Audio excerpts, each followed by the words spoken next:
Assalamualaikum warahmatullahi wabarakatuh. Selamat sore pecinta sepak bola tanah air.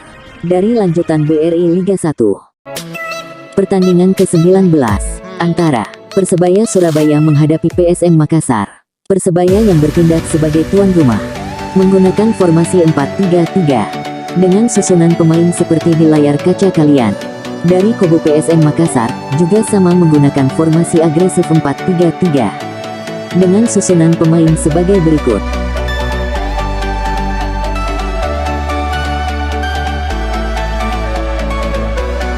Persebaya Surabaya meraih kemenangan atas PSM Makassar pada pekan ke-19 Liga 1 2021. Pertandingan Persebaya vs PSM yang berlangsung di Stadion Ngurah Rai, Bali, Jumat tanggal 14 Januari tahun 2022 malam berakhir dengan skor 2-1. Sebanyak 2 gol bajul ijo, julukan Persebaya, masing-masing dicetak Taisei Marukawa melalui tendangan penalti pada menit ketiga dan aksi Marcelino Ferdinand 54. Adapun gol sematawayang PSM dicetak oleh Willem Jan Pluim pada menit ke-83. Hasil laga kontra PSM berhasil membawa Persebaya mengukir rekor 13 laga tanpa kekalahan di Liga 1 dengan rincian 10 kemenangan dan 3 hasil imbang. Terakhir kali Persebaya mengalami kekalahan, yakni pada pekan ke-6 Liga 1 2021 saat melawan PSIS Semarang. Dalam pertandingan yang berlangsung pada tanggal 3 Oktober tahun 2021 itu, Persebaya kalah 2-3. Drama penalti sudah tercipta pada awal babak pertama. Wasit Torik Alkatiri menunjuk titik putih usai kiper PSM Makassar, Hilman Syah, melanggar pemain Persebaya di kotak terlarang. Taisei Marukawa pun maju menjadi eksekutor dan berhasil menuntaskan tugasnya. Persebaya sudah unggul 1-0 atas PSM saat laga baru berusia 3 menit. PSM Makassar mencoba merespons gol Persebaya Surabaya. Mereka melakukan serangan dan berbuah peluang sepak pojok pada menit ke-6 yang dieksekusi oleh Anco Jansen. Tendangan Jansen diterima Yakob Sayuri dengan kepalanya. Namun, tandukan Yakob mampu ditepis kiper Persebaya Surabaya Andika Ramadhani. PSM Makassar terus mencoba mematahkan pertahanan Persebaya. Willem Jan Pluim melepaskan tendangan kaki kanan dari luar kotak penalti pada menit ke-14. Belum beruntung bagi PSM, tendangan Willem Pluim masih melebar sedikit di sisi kanan gawang Persebaya Surabaya. Bruno Moreira nyaris membawa Persebaya menggandakan keunggulan pada menit ke-15. Namun, tembakannya yang tepat sasaran mampu dihentikan kiper PSM. Peluang emas lagi untuk Bruno datang pada menit ke-22. Diawali dari pergerakan Samsul Arif di sisi kanan penyerangan. Ia mengirimkan umpan cutback ke Bruno yang berada di tengah kotak penalti. Akan tetapi, tendangan Bruno tidak akurat dan hanya melayang di atas gawang PSM Makassar. Kesempatan emas lantas muncul bagi Ferdinand Sinaga untuk membawa PSM Makassar menyamakan kedudukan pada menit ke-42. Ferdinand berada tepat di depan gawang saat menerima umpan dari rekannya. Hanya saja, tendangan Ferdinand hanya bergulir di sisi kiri gawang Persebaya. Babak pertama pun pada akhirnya tuntas dengan skor 1-0 untuk keunggulan sementara Persebaya Surabaya. Persebaya sukses menggandakan keunggulan pada menit ke-54 via gol Marcelino Ferdinand. Gol bermula dari kesalahan pemain PSM Makassar, Hashim Kipu, yang sedang mengontrol bola di lapangan tengah. Marcelino yang berada di belakang Hashim Kipu berhasil mencuri bola dan si kulit bundar dikuasai oleh Taisei Marukawa yang berada di sebelah kanan. Taisei berlari sambil menggiring bola, kemudian mengembalikan si kulit bulat ke Marcelino yang langsung melakukan penyelesaian yang berbuah gol. Persebaya membangun serangan bertubi-tubi saat pertandingan memasuki menit ke-60. Pertama adalah kesempatan Taisei Marukawa untuk mencetak gol setelah menerima servis Bruno Moreira. Namun, tendangan Taisei masih bisa dihalau kiper Hilman Syah. Kiper berusia 24 tahun tersebut kembali harus kerja keras mengamankan gawangnya. Dia sukses menggagalkan peluang Marcelino. PSM Makassar merespons dan nyaris memecah kebuntuan pada menit ke-76 andai tendangan Anco Jansen dari luar kotak penalti gagal diamankan kiper Andika Ramadhani. PSM baru bisa mencetak gol melalui aksi Willem Jan Pluim menjelang laga tuntas tepatnya pada menit ke-83.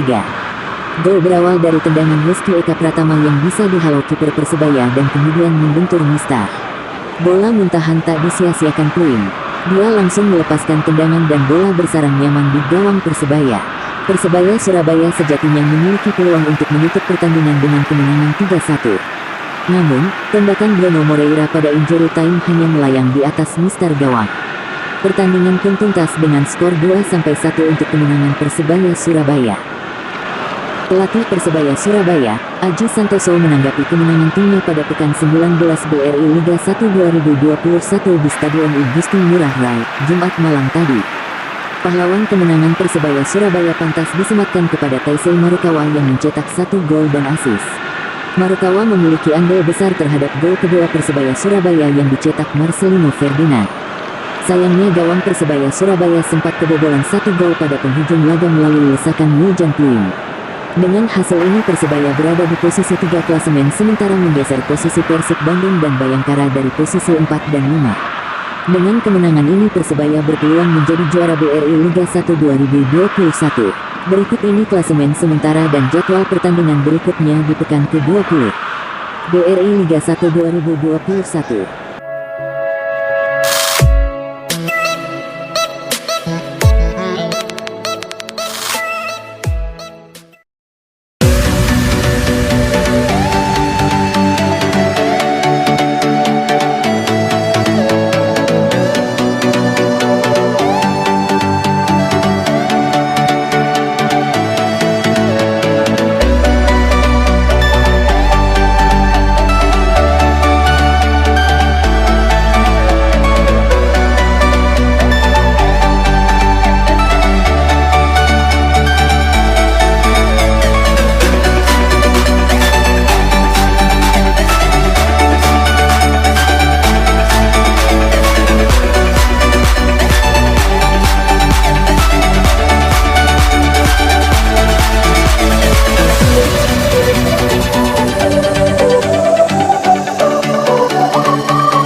Hingga pertandingan ke-19, keberhasilan Persebaya Surabaya mengamankan 3 poin disambut hangat oleh Aji Santoso.